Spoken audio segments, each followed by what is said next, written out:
Hello, and thank you for joining us for the SLW Institute webinar, Navigating Security Risks when Using Third-Party Practice Tools. A recording of the webinar and the slides will be made available to all registrants. Feel free to enter any questions using the Q&A feature in the Zoom menu. We invite you to follow us on LinkedIn to see news about other upcoming webinars. And with that, I'll turn things over to our moderator. Hey, thank you, Michelle. This is Steve Lundberg here.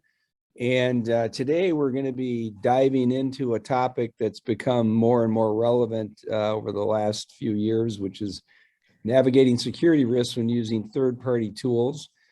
Certainly, these tools available in the cloud, many of them have become increasingly popular with especially patent attorneys who use them for various purposes, which we'll get into during the presentation.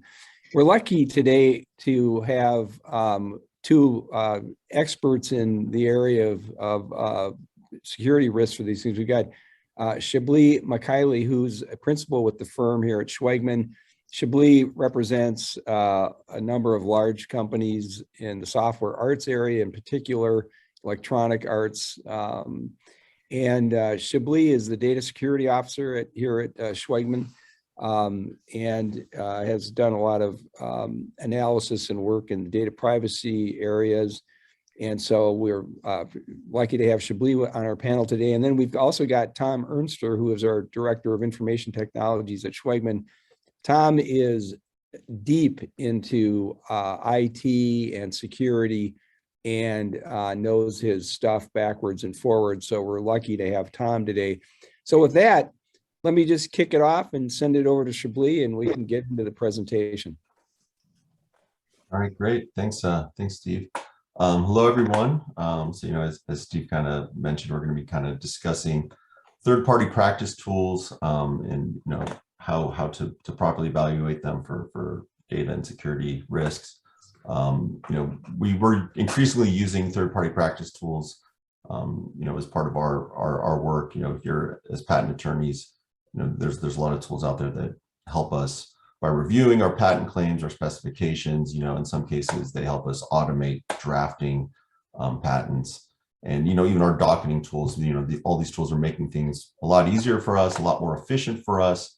But, with that, there's kind of creating this potential security and data privacy risk, right? So a lot of these tools need to look at, this confidential work product, the claims, the specification, and, similarly, like, any docketing tools might maintain, inventor information, things like that, that we want to make sure that we're protecting correctly. So, with that, we'll kind of move on to the next slide here. And I just kind of want to start out with like a quick just overview of privacy law. I put a little definition here. The privacy law is the body law that deals with the regulation, storing, and using of personally identifiable information. That's, I think, the common examples, right, are your healthcare information, financial information, things like that. But, as it applies to us as attorneys and IP attorneys, it also, extends to, trade secrets, our confidential information for our clients, and it also kind of governs our liability and what we need to do and put in place to properly protect that. So next slide, please. So, privacy law, it kind of originated originally from, the Constitution, tort law, contract law, but over time, those laws have changed, and it's become a bigger thing as, our data has changed. So as we'll see in the next slide, with innovations in how data has changed, the privacy law has kind of kept up with it. So, back in the day, when publishing was becoming, more widespread, we kind of had the right of privacy published, and that was kind of like the first kind of advancement in privacy law. But, over time, in the 80s, when computers became more prevalent, the Computer Fraud and Abuse Act, and now more recently in 2014, the Supreme Court had to rule on search warrants as they relate to, our phones, right, which collect a lot of data. So the evolution of data has really pushed privacy law along, which is kind of what is making it a bigger concern today. Next slide, please. And so, you know, data is actually changing at a really rapid rate right now, right? I mean, we have the internet. Essentially, all data is becoming digital versus physical. You know, it's great in that it's very easy to access and get it. You know, we have our things up in the cloud. We can collect data everywhere, but you know, it continues creating more risk of this data being accessed by bad actors, and you know, the ways we need to protect it. You know, in addition to that, we just like have our phones, so all our location is being tracked. You know, in some cases, you have smart devices that are tracking your health and whatnot. So the types of data, it's increasing. You know, how it's accessed is becoming easier. And then there's also like a big push to monetize this data. So, you know, with all that, you know, the number of concerns with data privacy, it's really escalating, and that's why you're seeing it be such a big issue today. Next slide, please. So I think to add to that is, you know, we've seen a lot of high-profile data breaches and other incidents that have really brought this issue into the forefront. You know, not just like in the tech world, but just, you know, nationwide and in government, right? So, you know, it's estimated right now that the majority of Americans have experienced some form of data theft or fraud. You know, and that's kind of pushed that rising concern both in the government and private sector. And you know, the attackers that are out there are becoming more sophisticated. They really understand computers and different ways of getting in and getting to our data. Next slide, please. Great. So I just was going to highlight a couple of the big breaches that happened over time. So, you know, in 2013, you had the Target data breach. Cyber attackers used malware to get into systems, and essentially over a period of time were able to steal, you know, personal information for 60 million Target customers, right? So in a very quick period of time, they were able to get information for a lot of people, right? Moving to the next slide, we had an even larger incident with Equifax in 2017. Over a 76-day span, they were able to access private records. I mean, this is your, you know, this is your credit report information, right? Your social security numbers, things like that, for 147.9 million Americans, right? So 45% of the US population, their information was compromised just in that one attack. So that was a big one. And then moving on, so like beyond just, you know, our financial information, the things that we kind of traditionally think are your confidential information. You know, as we learned kind of with like everything that happened with Facebook and Cambridge Analytica, there was an application that was shown to Facebook users, and it kind of tricked them into, you know, putting in some information, and through some, you know, poor controls by Facebook, it gave the owners of that application access to not just those people's information, the people that signed up for the application, but their friends' information as well. So they ended up harvesting data for 87 million Facebook profiles. And, you know, while that didn't include, you know, your social security number and your banking information, things like that, it was used in some very advanced machine learning models to learn about people and then target advertisements and political advertisements for them. So as you'll see on the next slide, the data was used to provide the targeted political advertisements to Ted Cruz, for Donald Trump, you know, other campaigns as well. I mean, these models were so advanced and so accurate that they could predict a range of highly sensitive attributes like your sexual orientation, ethnicity, you know, a lot of things about these people that might not have been shared necessarily on their profile. So I put a couple of stats, some interesting data bits on the next slide. So this was an interesting one. So like when they were evaluating, they realized that, hey, less than 5% of users, you know, maybe made it public whether they were gay, but then based on some of the things they had liked on Facebook, whether it was liking Juicy Couture or Adam Lambert, they were able to accurately predict that these people were in fact gay men, right? And so some of the other ones here, WWE and liking, being confused about after waking up from naps, was indicative of somebody being a straight man, right? So the reason I want to point this out is just that, sometimes this data seems pretty, silly, or, like what really is the issue with maybe sharing that, something like whether somebody liked Juicy Couture. But as you can see, like it can have really big effects, right? I mean, they're not only able to determine, confidential information about people, things that people aren't sharing, such as their sexual orientation. Then on top of it, using it to target these advertisements for political reasons. So really, there's a lot of power in this data, and that's why protecting it is such an important thing. Okay, next slide, please. And so that brings us kind of to our world in the law firms, right? It's not just, like I said, that kind of personal information that we think of, like your social security and things like that. But hackers have become more frequently targeting law firms to pull client data, trade secret data, and they use that for monetary gain. So I gave an example here. In December 2016, a team of 3 hackers hacked into a law firm, obtained insider information on mergers and acquisition, and then they use that to essentially, play the stock market and things like that. So we are also targets, and then that's where we have to kind of be careful and put a lot of safety measures in place. Okay. So next slide. So having kind of gone over that background, I'm quickly just kind of go over the laws and what we have in place today. It's very complicated. So in the US, there is no one set of laws. We have a combination of federal laws, state laws, and local laws that are governing things.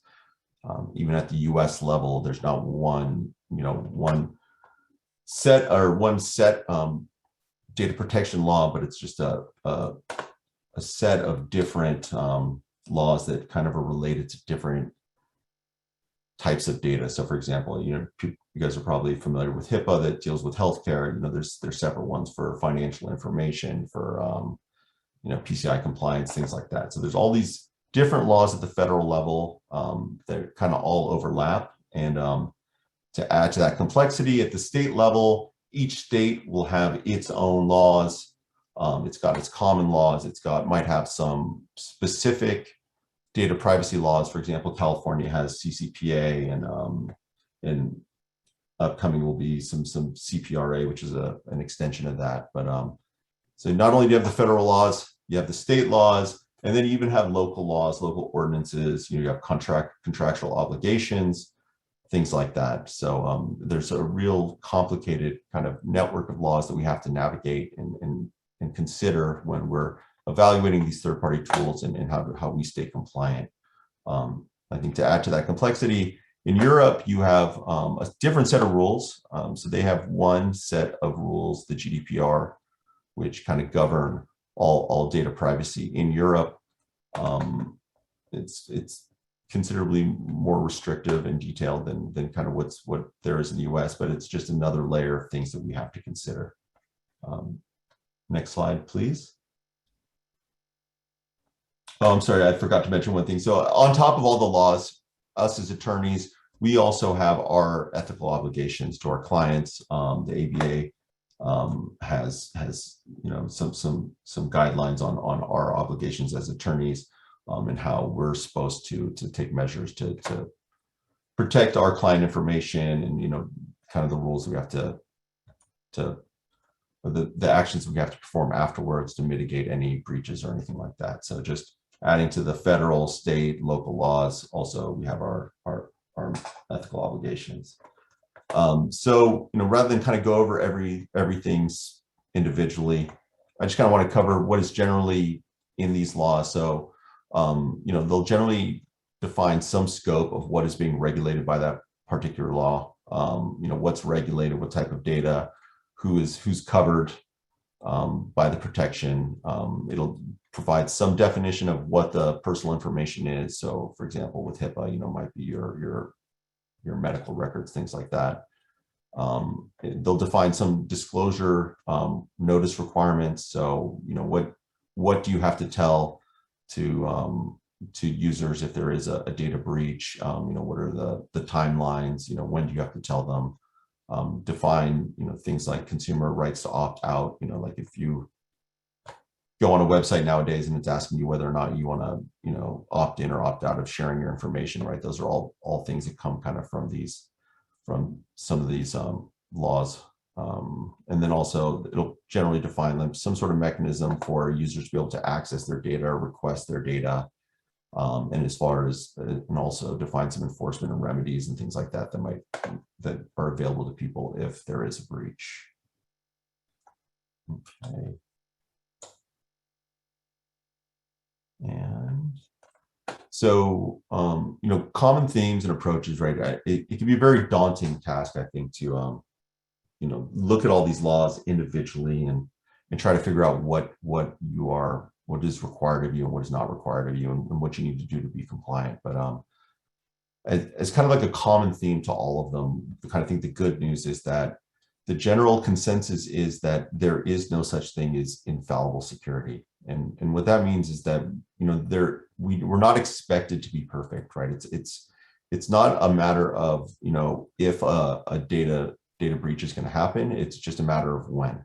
And so what's placed on the requirements that are generally placed on us is just to put in reasonable measures, right? It's kind of like almost like a tort type of requirement that we not be negligent, right? That we do reasonable protections, and we take reasonable steps to be prepared, and then in the case that there is a data breach, that we take reasonable measures afterwards to kind of to notify people and to kind of stop the damage of the data breach.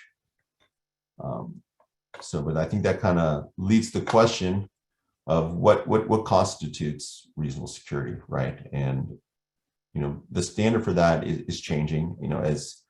As things become more sophisticated, that bar is kind of increasing. So let's move to the next slide, please. So how do we comply with it? How do we meet those reasonable industry standard level, right? And so that's kind of what we're going to talk about today. So as this is becoming a growing concern, there's been some ways that have been made available to everyone to kind of meet those standards. And one of them is that there's these standard organizations, that provide guidelines and frameworks for data security that essentially, we as organizations can kind of follow and implement and basically point to that as, hey, we've done what is recommended, and that's how we're providing reasonable security for this data.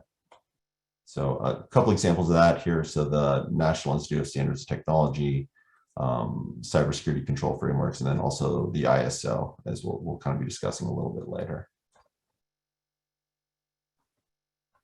Okay.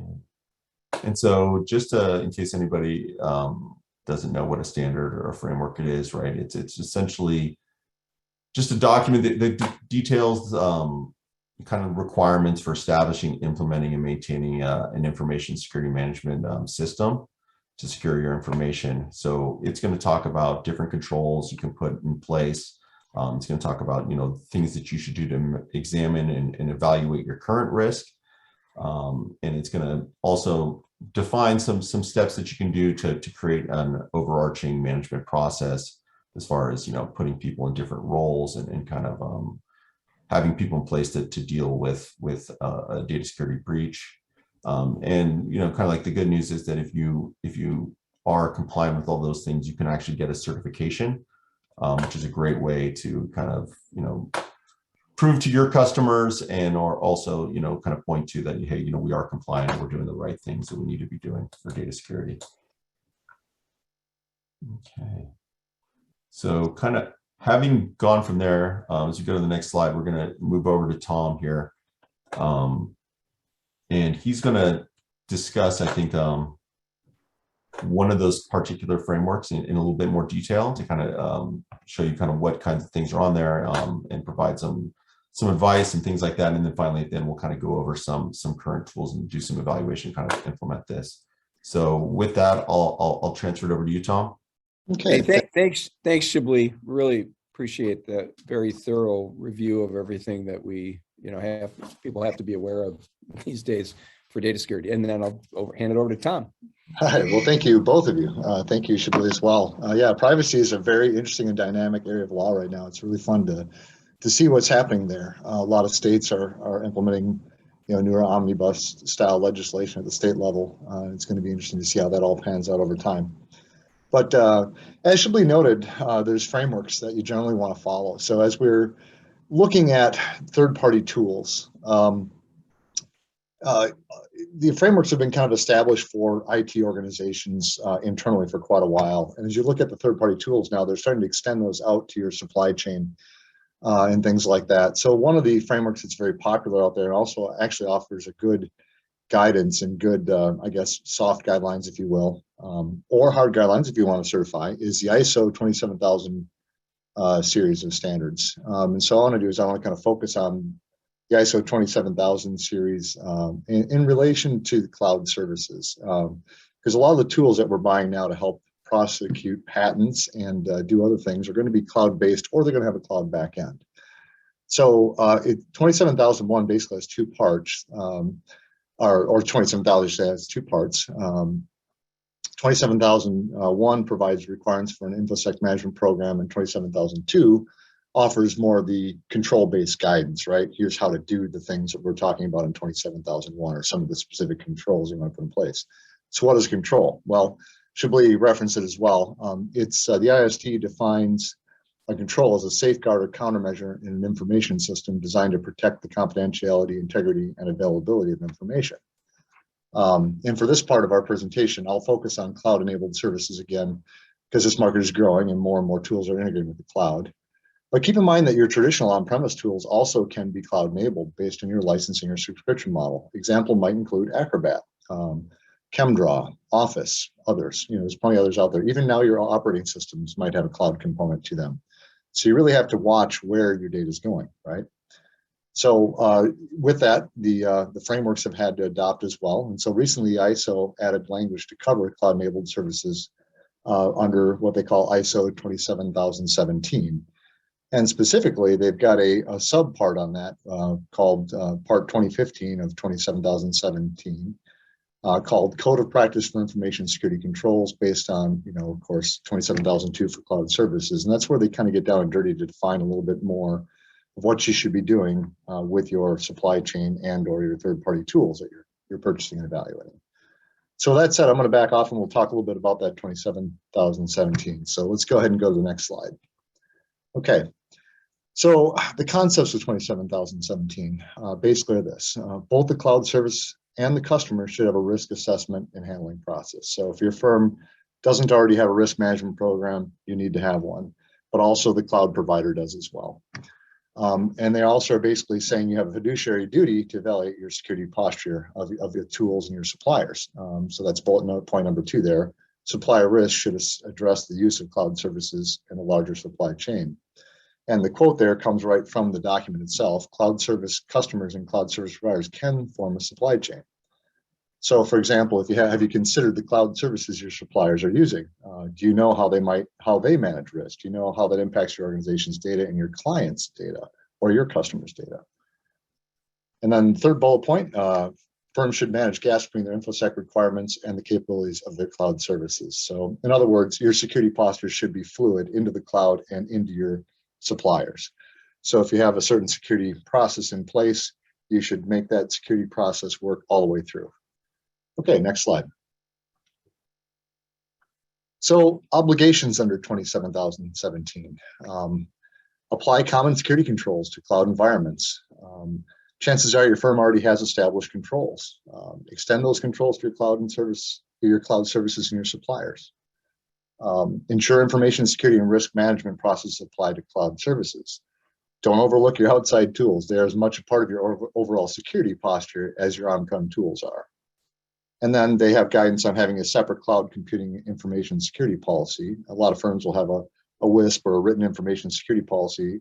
They're advising that you write another one and really take into close consideration your supply chain and your cloud providers. You want to ensure cloud providers' procedures align with your organization's requirements, kind of common sense, right? You want to review cloud provider agreements to define roles and responsibilities.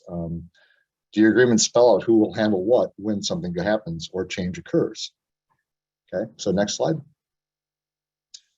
ISO 27017 also defines new cloud-related controls, and so I'll just go over these controls briefly here.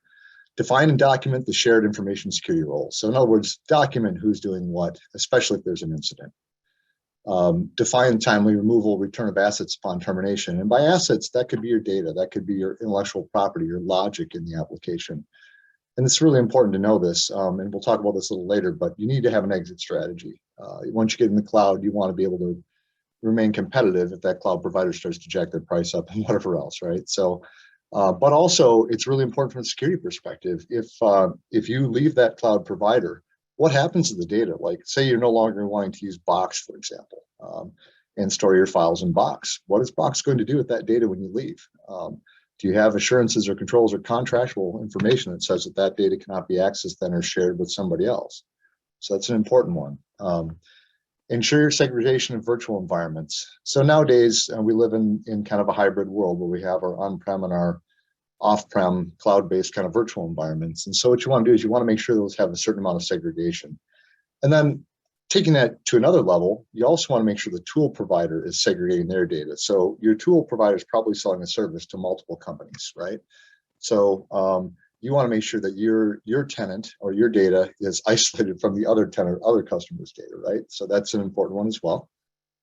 You want to harden your virtual machines in cloud environments. I mean, this to me is kind of a no-brainer. As an IT guy, we harden our servers locally on premise. Of course, we're going to want to harden those servers and stuff in the cloud as well. So, kind of begin extending or making our security and risk management process fluid.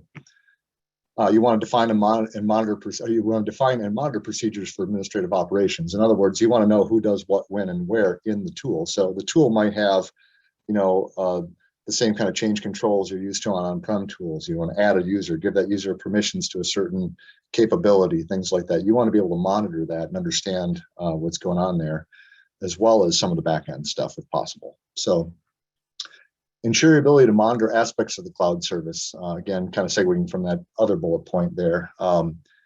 If your cloud service is, or your tool is using AWS in the back end, do you have a way to monitor AWS on the back end a little bit so you can kind of see what the availability is?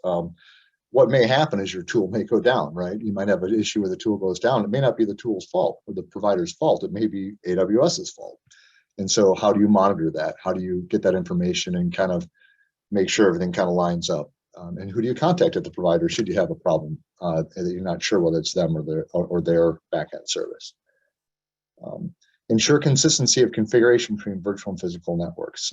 Again, kind of common sense, right? You've already developed, most of us will have IT and risk management teams that have already developed, controls and security postures around the servers and desktops and other data processing services and logic. Extend it to the cloud, right? Make sure it's consistent with the cloud.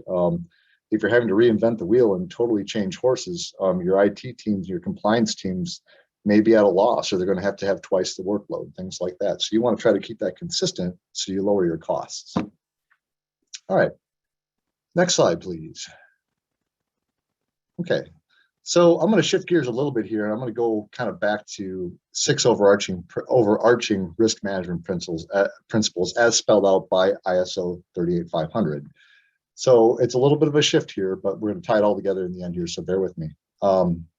If you can think of 3800 as the overarching principles of risk management and the supplier assessment. So again, kind of keying on the supplier assessment part. Your third-party tools are now suppliers. Okay, so responsibility. So you want to define the roles and responsibilities with your firm and the shared responsibilities with your cloud provider. So consider the internal responsibilities, shared responsibilities, breach notification or incident handling responsibilities on both sides. Should something happen, who does what, when, who owns it, who has access to what, who handles what, and who do you call? So again, gets into your relationship, managing your relationship with your tool vendor and your suppliers, knowing the contacts on both sides, knowing internally, like, hey, this isn't working, or this seems strange, or this isn't right. You know, does your help desk know how to escalate to the right person that could then escalate to the cloud provider? And how do they then de-escalate it or bring it back to you, so to speak, and let you know what's going on? All right, and then strategy. So how does the cloud service support the broader objectives of your firm? This gets into, you know, kind of when should you buy, when should you build, right? Should you, you know, you look at this fancy tool, but maybe you could build it yourself. Is there overlap with tools you currently have? Or do you want to look at something brand new, or does that overlap not matter to you because there's one particular feature in this cloud service that's wonderful, right? So what are your, again, getting back to your organization goals and how it benefits your organization, you know, again, just, you know, common sense kind of stuff. Does the tool provide a service that overlaps? We talked about that. One thing you might want to look at here as you talk about strategies, does the tool fit your organization's preferred service or deployment models? So it fits with your security operations and governance practice and your existing controls. Again, some organizations really like tools that are based on what they call infrastructure as a service. You're running a virtual server, but now instead of running it local in your VMware environment, you're running it out in Google Cloud Platform or Amazon, right? So, you would assess that a little bit different if you have a cloud tool that decides that they need to put a server in to offer you a service and that you can host that server or they host it. You might assess that a little bit differently than you would if you were assessing a software as a service platform where they just provide you the tool and the web interface. Because you have maybe that SaaS type assessment is going to maybe be more focused on the governance of the provider and just the overall provider assessment, whereas the infrastructure as a service model might actually get more into your assessing the risk by your traditional server, you know, patching and hardening type controls. Acquisition. What do you consider before you buy the service? Again, this is something that, you know, as people are, sadly gets overlooked a lot in some cases, you know, from as I talk to colleagues at other firms and things like that, people will buy the things and then after the fact kind of say, well, how do we shoehorn it into our risk management policy and procedures? So this gets into everything from financial long-term costs. You know, do you want an operational expense or a CapEx? You know, what are your accounting methods? Assuring your information and business processes are secure. You know, consider your exit strategy, again, a very important one. Do you need elasticity when demand spikes? Did you do your security or risk assessment, right? Before you acquire it, did you actually assess that this is an okay tool to use and it's going to meet your needs? Performance gets into monitoring the cloud service for their deliverables. So are they achieving the objectives and meeting the expectations for the service you're buying? Is security posture still meeting your needs? Are they offering the return on investment you expected? Are they offering, do they have the uptime and availability? Again, getting back to the NIST's definition of confidentiality, integrity, and availability. Are they available? You know, what happens if the service goes down, if you really start to rely on this as a core part of your business, and what's your backup plan? Are they meeting contractual obligations or stated deliverables? Again, kind of repeating what I'd said there, but now more maybe on more the legal side. Have your legal teams involved. Conformance, the impacts on legal, regulatory, or contractual organizational goals, kind of segueing again from what I just talked about there. Consider outside counsel guidelines or restrictions such as data locality, security clearances, etc. You may have some clients or some customers that are sensitive to where the data is stored and who might have access to the data. So does your third-party tool then pass that along to you? Can you go to the third-party tool and say, hey, I need you to host this in Amazon's government cloud that stays in this region of the United States because my clients expect that? And is that spelled out in your contract? Don't assume that it's just because they tell you that, yeah, it's hosted in Amazon or whatever, and we're going to be in the US region. Don't assume that data might not end up somewhere else. Make sure it's in the contract. And again, that just kind of gets back to how do you know, how does the service that you're buying impact your customer's risk position and needs, right? Are they meeting their advertised security risk management goals? You know, in this case, and for performance, I always like to look for up-to-date certifications and periodic audits or tests that are meaningful to the data in the platform. So you want to look for things like, when did they last do pen tests? Are they ISO 27001 certified? Do they have SOC 2 attestations, etc.? Will using the tool create problems or inconsistencies with your policies and practices? And of course, do you periodically review your supplier certifications for evidence of the certification, right? So if they're promising a security posture, are you going back and reviewing it once in a while and just saying, yeah, they're still meeting that, and yeah, they're still certified? Because as Chablis was talking about in these frameworks, 27001 certification can be pretty rigorous, and it's usually done through a third party that attests to the certification, and you have to continually recertify. So it's not something you do once and forget. It's something that's an ongoing process. And as you're evaluating your tools and the promises your tools have, you should look back at them once in a while and see if they're still maintaining the conformance kind of parameters you had when you purchased it. Then another thing is, don't forget the human behavior aspect of it. A lot of times people buy a cloud tool, and the cloud tool is going to require a whole new set of talents in their organization, right? They might, do you need to train the users? Do you need to train IT? Do you need to train your security staff or your risk management staff, your management, whatever? Do you have to, there's hidden costs there, and you have training issues that you have to deal with on that. Another human behavior aspect might be, does it kind of meet your change control aspects? So how quickly can you revoke access to the tool or the cloud service? And how quickly can you add someone in a secure manner, right? So think of things like that. Okay, next slide.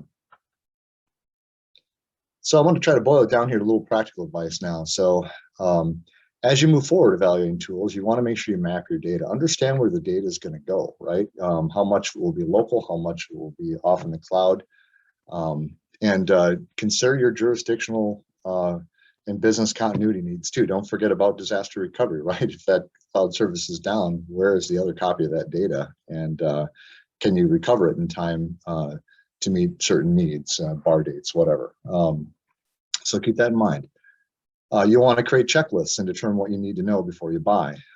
So again, engage your management, your compliance teams, educate your decision makers, and build a culture that loops in your IT and compliance people. So you might have, say, a financial department that's looking at a very cool tool to help them bill process, right? You'll want to tell that the lead in your financial department to engage your IT and compliance teams as part of the buying process, even if it's just for a short period of time. Just let them know this is what we're looking at, and then have them go out and give their input, because they might find things that will surprise you. And so it's always good to know that stuff up front, of course. Then, of course, if in doubt, write it out, right? Contracts are negotiable. You don't have to always accept the contract that you're in when you're dealing with a cloud service. Although more and more software as a service, canned applications, if you will, in the cloud, are pretty much just spelling out, here's our terms, and you either agree or you don't. But sometimes you can negotiate that, and you can say, I have a particular security need. I need to keep my data in a certain locality, or have a certain form of logging. You need to dump it to our managed security provider. You can write that in the contract. But make sure you do. If you don't, you go to buy the service and they change something, they may not implement it or may not cover it forever, right? So you want to make sure that you're nailing those points down before you buy. And again, know your exit strategy, right? We talked about this earlier. We all are, as time goes by, getting roped into things like Microsoft or the Google cloud platform and things like that. But what happens if Microsoft decides to raise your price 30%, right? What's your exit strategy? Where are you going to go? How are you going to get that data out? What are your negotiation tactics? Can you make a deal away from the table by going and negotiating with another company that'll bring that data in? And how painful really is that, right? So always keep the exit strategy in mind as you go in. Make sure everyone understands their roles and responsibilities, both in the organization and the cloud provider. This should include your legal, technical, and operational teams. Of course, this kind of gets back into the whole idea of the contacts, right? You want to make sure, even from the security and operations perspective, you want to make sure people know who to call, when to call, and you want to make sure you're kind of tied in with your incident response should something bad happen. But just from a change controls perspective and monitoring that, you're going to want to have those contacts and things lined up. And that's kind of what that's talking about. Okay, next slide. So guidelines for those purchasing cloud services. So I'm going to try to boil it down to some actual items here as well. So kind of continue on. Some things you might want to ask the provider or the tool provider, third-party service, what have you. Ask them if they have a recent third-party risk assessment or if they have valid attestations of their security and privacy posture. Again, do they have a SOC 2 audit recently? Did they have some other form of assessment that says, hey, yeah, I've been evaluated by a third party or I'm meeting these criteria. Sometimes that'll take a huge load off your back. If they have that, you may need to look no further. Because it's going to cover a lot of the stuff you otherwise would need to ask. So second bullet point there, can they provide references to security and privacy framework standards or accompanying certifications? Kind of segueing onto that first bullet point there. Can they provide real, true references to it? Or are they just kind of blowing smoke, so to speak? Third bullet point, do they offer least privilege role-based security and administrative model, right? So this is kind of basic, right? This should be foundational in any IT system or any data processing system where you have a user role, a very specific role. This user is going to do X, Y, Z, not PDQ. You only want to give permission in the tool for the X, Y, Z user to do X, Y, Z and not PDQ. And that just, again, secures your data. It also makes sure that mistakes don't get made, things like that. So make sure they offer that least privilege role and role-based security, sorry. And that is also true on the administrative model, right? You may have different levels of administrators that can come into the tool to make changes or do different things. Or levels of people that need to come in to audit the tool, but shouldn't be able to necessarily delete or change settings, right? So make sure they offer that. And keep in mind your ethical walls. That's really what it comes down to. What things do you need to protect, and how do you prevent the oops from happening, as I call it. So one thing I want to ask you is, what are their data retention, expiration, litigation hold capabilities? If you get dragged into some kind of a lawsuit through one of your customers or clients or whatnot, and you're offered to put a hold on the data that you're processing, does the tool allow you to do that? And if so, how do you control it? How do you access it? How do you engage it? Okay. Of course, you want to know if there's strong authentication policies and identity services integrations. And this one's a big one right now, especially in the cyber insurance side of things. You really shouldn't look at any tools that log into any cloud service or in the back end that does not have some form of multi-factor or certificate-based authentication, right? You need the two-factor authentication.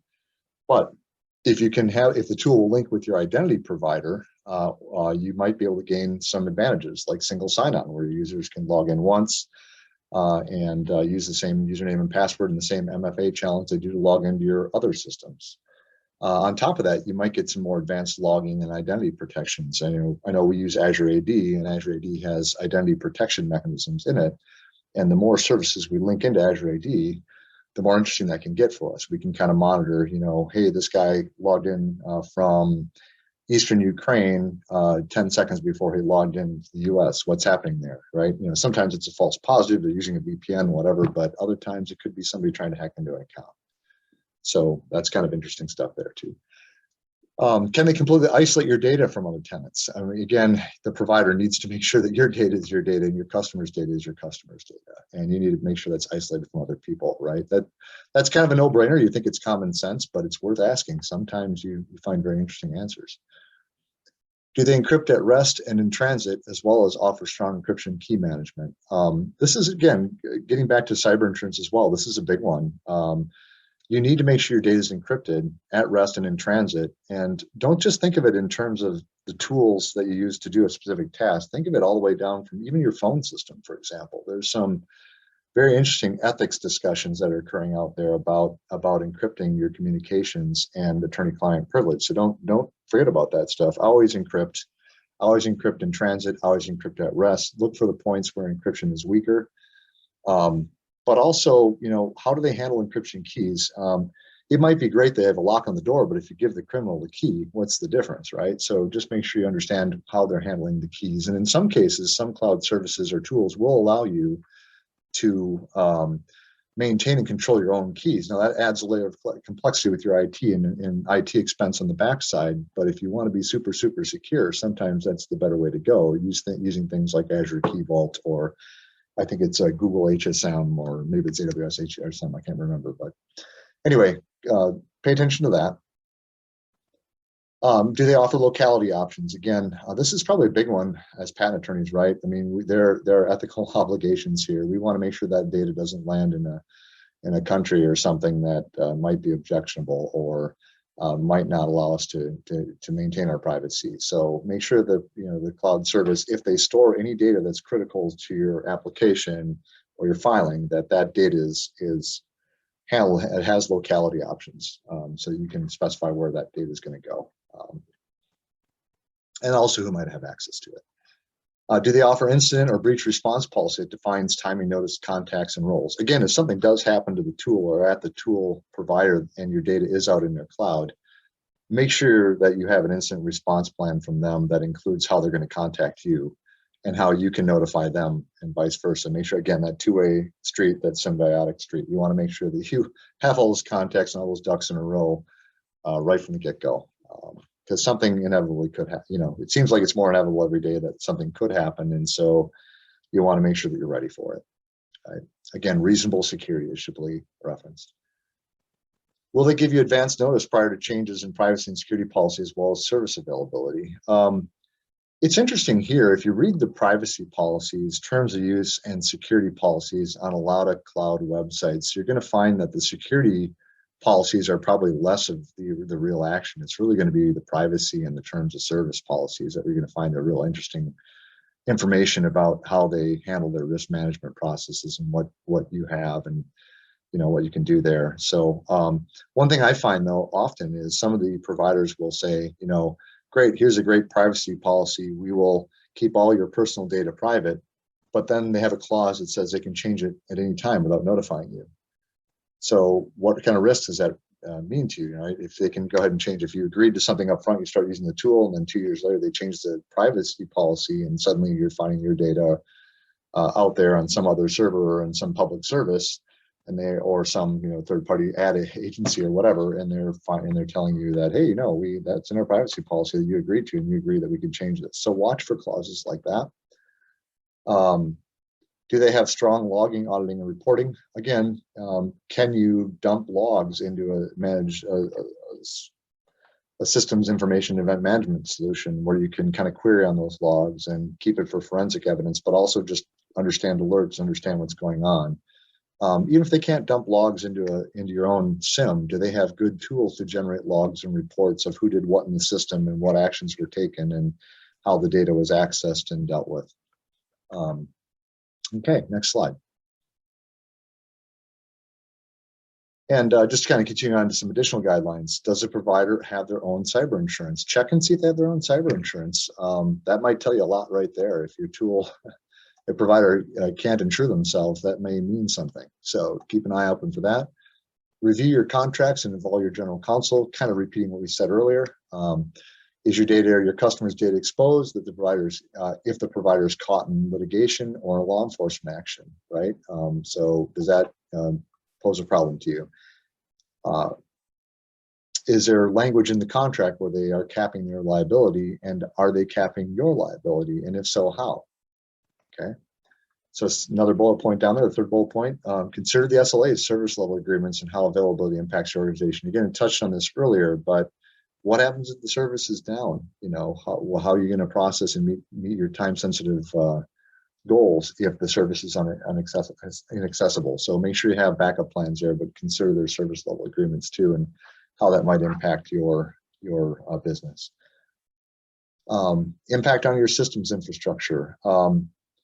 What I mean by this is, you might get a tool that requires maybe an on-prem component install of some sort, and maybe your software delivery system can't handle it or deliver it correctly or something like that. And now you have to go around sneaker netting it and installing it on every machine in our diverse spread out environment now with COVID, right?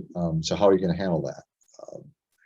So keep an idea on the impact there. And also, some tools may require VPNs, and how do you, build your network ethical walling, if you will, or isolate or contain the traffic so it only goes where it's supposed to go.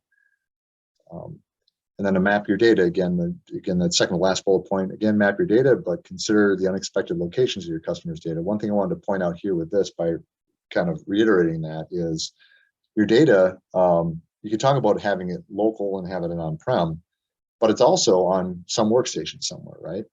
So you might have a tool like OneDrive or something that's syncing. Is it syncing your client's data down to an unmanaged laptop or device that you're not aware of? And is the client aware of that? Do you care? It might be a very, very important issue. So, just kind of take a real in-depth thought of where data and files might reside and whether that matters to you. Does your provider offer a method to classify data? And more we're seeing people kind of define classifications in their data to put rules and automations around the data. Also for security, it's kind of a 101 kind of measure for a security management system is, how do you classify your data? Is it public? Is it internal user? Is it confidential? Is it sensitive? Is it highly sensitive? Then how do you label that data? And then how do you put controls and barriers and boundaries around that data so your highly sensitive data doesn't end up out in the public open class where it's used? So, you can use tools to do that within things like Office 365 and whatnot, but look at that. That's an important thing. Okay, next slide. And here I just posted some kind of sample checklists that you might use. You could organize checklists however you want. One way to do it might be by relevant, law, right? If it's privacy you're concerned with, I kind of show in the background there, the FINRA, FISMA, GLBA, HIPAA, high tech, things like that. Or you could do a checklist based on controls, or both, right? You have a checklist. Does it have MFA? Can it support single sign-on? Do you know the IP addresses, things? Or, you can kind of look at some of the recommended contractual provisions and build a checklist off that. Do they have the contractual provisions that you think you need? That kind of stuff. So again, checklists are good, and especially really good to bring them to the people that are evaluating and using the software. A lot of times the people are just going to be focused on the tool and what the tool does for them, not always the back end things that they need to be concerned about. And so you want to make sure the people that are evaluating, actually making the purchasing decisions, have some concrete, easy things that they can use in their evaluation to kind of prompt them to make the right choices when it comes to the risk of a tool. Okay. And go ahead and next slide, please. Okay, then a few more words again, just kind of reiterating, multi-factor, two-factor authentication, huge. You've got to have it. Make sure it works with your tools as much as it possibly can. And then when you talk about your tool, oftentimes these tools will have backdoor accounts. So you'll integrate your tool or your cloud service with your identity provider, Azure AD, Duo, Okta, whatever. You'll integrate with that, but if something happens where that integration breaks, you still might need a backdoor account to log into it. And how do you protect that backdoor account, right? So I know in Azure, for example, you have a thing called conditional access, where you can say, I only want this account to be accessible from this particular set of IP addresses. That gives you a little bit more control if you have some kind of a backdoor account that doesn't have MFA somehow applied, or you can't apply MFA because of some technical reason. So again, kind of looking more at service accounts and user accounts, but there may be administrative user accounts that need to be there as a backend access to the system should your integration with identity provider fail. Encryption, again, just talking about the encryption. How do you manage the keys? How are the keys stored? I guess I trying to mention this earlier, but you have Google Cloud HSM, Azure Key Vault, AWS KMS service. If you want to manage your own keys, that kind of thing. Again, who has the key is an important deal, and understand what they do with the key. If you can't manage your own keys, then ask them how they manage theirs, and make sure that they meet the FIPS 140-2 NIS standards for crypto modules. And for encryption in transit, look for TLS 1.2 or higher. In fact, I just saw a notice from Microsoft today warning people if they're using third-party telephone integrations with Teams as a voice service, they'll be expected to have TLS 1.2 or higher now. TLS 1.1 is no longer considered a secure protocol. So look for things like that. Engage your IT people. They'll know this, and have them evaluate that on their way in, because your cyber insurance and your clients will ask you for this information in the future. So security by platform. you may get some services saying, hey, we're secure because we're on AWS and AWS is secure. And I would look at that and that would cause me to pause a little bit, because AWS as a platform is really just like a server, right? You bought a server and it's up to you whether you want to install the software on that server correctly or not, right? So it's how you implement your platform and your tool. And that's why that means a little bit less if they're saying, hey, security by platform, making claims like that. Look at the attestations of the platform provider or the tool, making sure that they actually are doing things securely or auditing and passing the audits they should be. Government clouds. I kind of mentioned earlier, we use a service called Foundation IP, and they exist on the Amazon government cloud. And that takes a lot of load off of you in the sense that there's already locality and access control there to a certain level, right? So you know that it's safe. It'll meet ITAR requirements, et cetera, to a certain degree. So you can, not that you don't have to do the homework, but it does kind of give you a little bit more assurance that that piece of the homework is kind of covered, and makes it easier to assess. So that's a good thing there. But also remember, because of that, a government cloud is just a cloud in a different set of containers, if you will. They're built on a certain set of standards, and so kind of getting into the whole mil-spec idea, I always get a kick out of the John Glenn attributed quote, where he felt exactly how you'd feel if you're getting ready to launch and you knew you're sitting on top of 2 million parts, all built by the lowest bidder on a government contract. Well, government clouds can be like that, right? They're designed to meet certain standards of the government, not necessarily the highest standards, although generally that's a little more true nowadays than it used to be, but there's still kind of a certain set of quality standards that should ultimately be exceeded. So caution when you use a government cloud. Okay, next slide.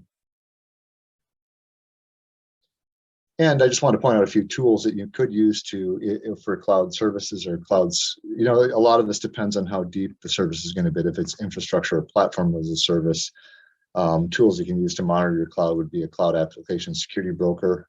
These are on-premise or cloud-based software tools or processes that sit between the cloud servers and the user and the cloud applications to monitor all activity and enforce security policies. Like you could use a cloud application security broker to control whether you can upload to Box or just download, for certain users without having to do it through Box's interface per se.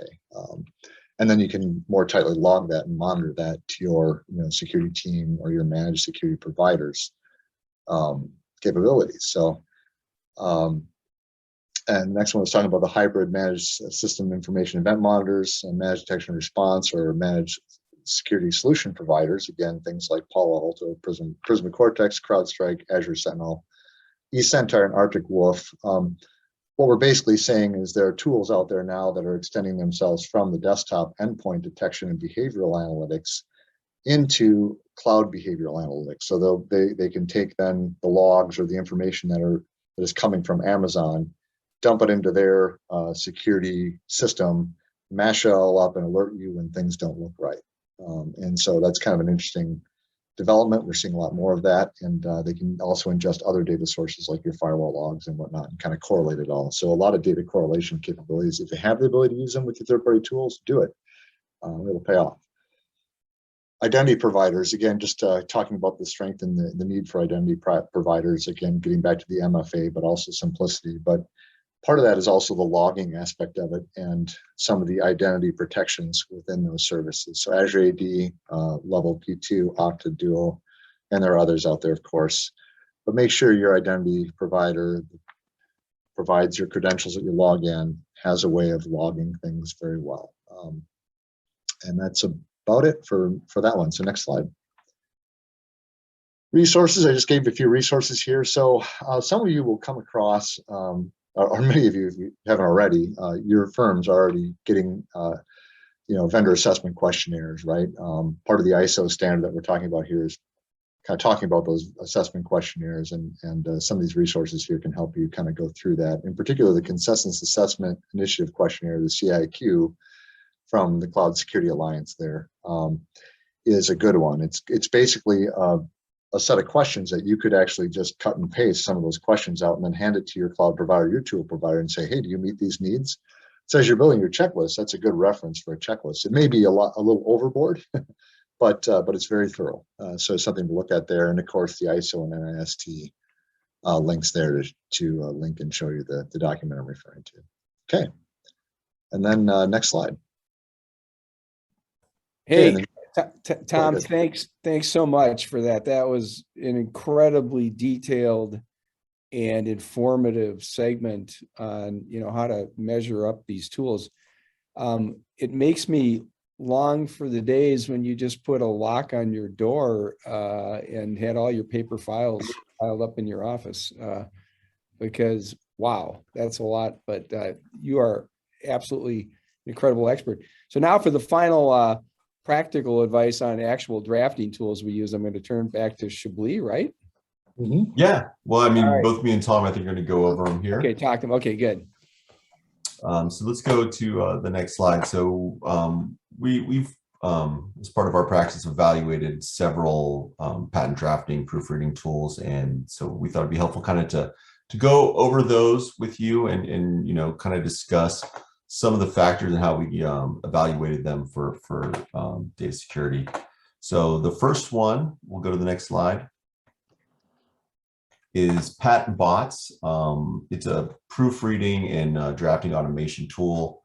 You can use it to look up your specifications, your claims, look for numbering issues. Similarly, when you're drafting office actions, it'll look over everything for antecedent basis issues, support, things like that. So very useful tool. We use it all the time, but it is getting access to your claims, your specification, and whatnot. So you need to make sure that it is secure. So this right here is just some material from their website that kind of shows some of their security practices, and we'll kind of discuss some of the factors that we evaluated here. Yeah, I mean, here's what we like about it. So one thing we like about Patent Bots is it does not store the data, but it does hit the cloud. But their privacy policy is pretty good. They say, although we process your patent documents, such as patent applications and office action responses, we process them in memory.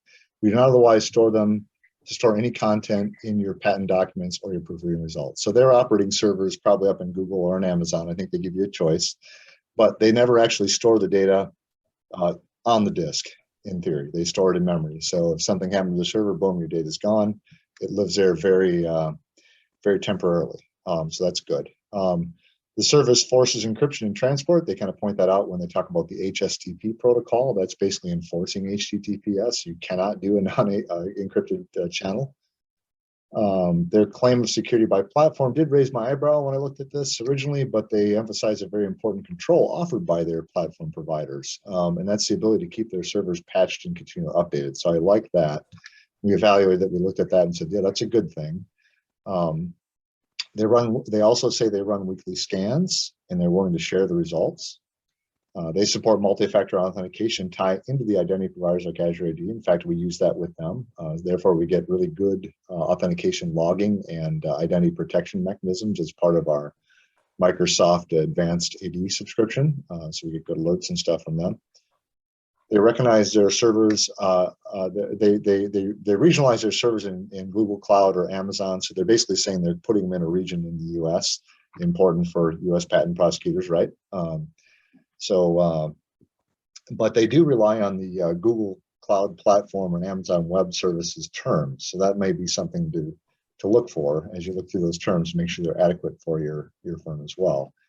They emphasize attestation of their security position. I think that's really good down there. They're trying to emphasize that. Although I'm not seeing any third-party attestations, they are kind of going out here and saying, "Hey, look, you can run these third-party tools against us to see that protocols at least are secure." So that's a positive compared to many out there.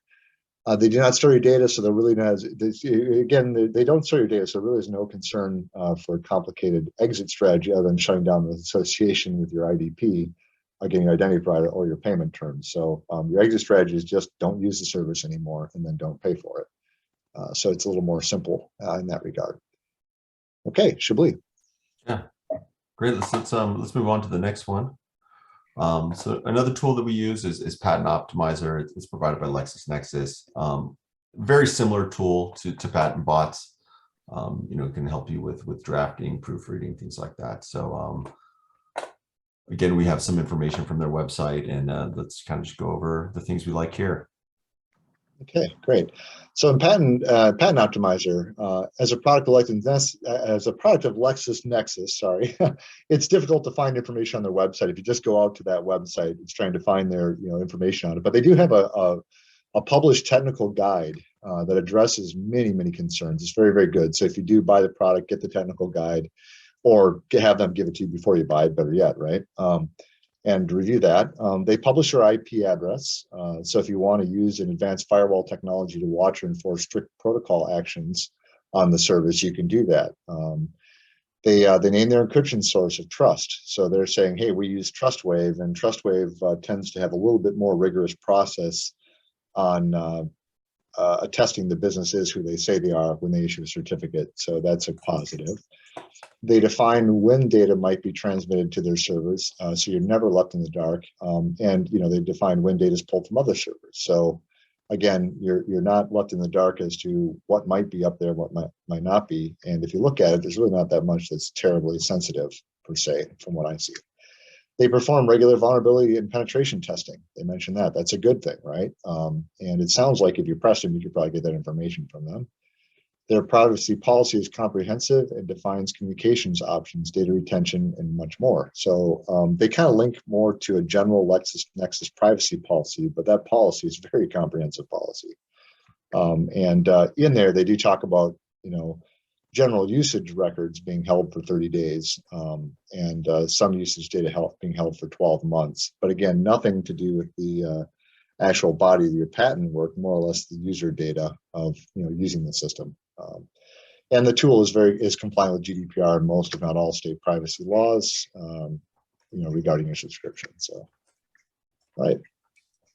Yeah, I think one thing Tom obviously mentioned this, but just the fact that they're not transmitting that data up to the server, that everything's staying at the client, I think is a really big factor in this one. Kind of when evaluating it. So let's move on to the next one. This is just kind of some examples of with Patent Optimizer of the kind of data that will be transmitted.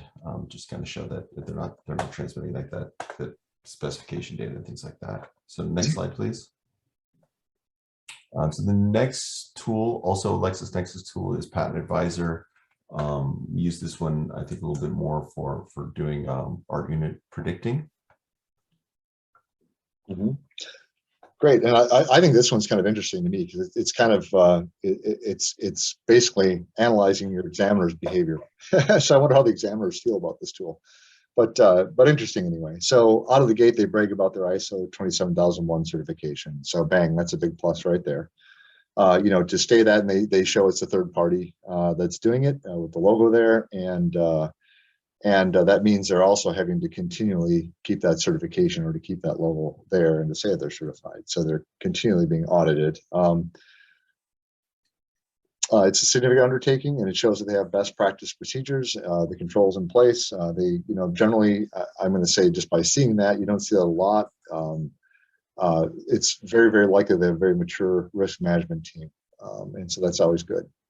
Again, it's a Lexis product, so they have comprehensive privacy policy, kind of referring back to that more general one, but it is fairly comprehensive. So rather than repeat myself, we'll move on to the next slide. So the next one is Rowan Patents. It's kind of known as with their product Turbo Patents. Again, similar type tool, aids with drafting, reviewing patent application specifications, office actions, things like that. So. And on this one, again, from a security perspective, it's all local. They do ping the server for licensing, updates to make sure that you're running it in a licensed manner to, I guess, I can't think of the word. I don't know why I'm drawing a blank here, but to authenticate it in the sense of the license and that your subscription is up to date, that kind of thing. So they'll ping the server for that, but they're not sending any of your specification data up. So there really is no real added concern. On this one, your main concern is going to be your endpoint security, right? And where you're gonna put the data, which is completely outside of the tool anyway. So, and that's it. Yeah, and they also point out that that their services are based on AWS, and they kind of point to like AWS's compliance with SOC 2 and some of the framework. So that's another positive thing there. Right. And they even talk about TLS 1.2 and things like that. So it's really pretty good. So absolutely. All right. So next one, I think is our last one. I think that's it. Is Claymaster. Again, similar type tool, different company, but doing the same type of patent application, proofreading, and assistance. So we like here. Yep, and I really don't have much to add about this one too. It's similar to Rowan, if I recall. It doesn't have anything stored up in the cloud necessarily. It's just a local tool. So if I recall. Yeah, and I think that's a big yeah. Again, focus on your endpoints there and your typical security controls, right? Yeah, and that would be it. Yeah, that's it. And I think one last thing maybe we should just point out is, although we kind of use these examples of these patent drafting tools, all the guidance that Tom's given us here and these factors, they could equally be applied to any type of third-party tool. So you could do similar analysis. Yeah, absolutely. The framework 27001, 27017, 38500, those are all kind of general frameworks, right? They apply to pretty much everything. A little bit more cloud focused when you look at 27017 Part 15, but again, that whole framework is applicable to pretty much anything. And again, just to reiterate, don't forget about your common everyday, processing tools. They're more cloud-enabled than ever. In fact, they may have more risk than some of the tools that we're showing here. So be aware of that too. Those are all kind of things you need to kind of put under your risk management umbrella. Hey, well, thank you so much, Tom and Chablis, for an incredibly informative presentation, and I mean that sincerely, and for going through some of the practical tools there that we use as patent attorneys. We did not have any questions, which I think is partly because it's hard to question information that is so incredibly complex that a few of us can even understand what's going on there. But anyways, I think with the checklists and approaches that Tom provided, it gives us a pretty good roadmap for how to evaluate tools against the rules and regulations and obligations and so on and so forth that Chablis highlighted. So thanks everybody for attending. I'll turn it back. Oh, we got one question did pop up. Someone dared to ask when a recording will be available. So yes, it's going to be available.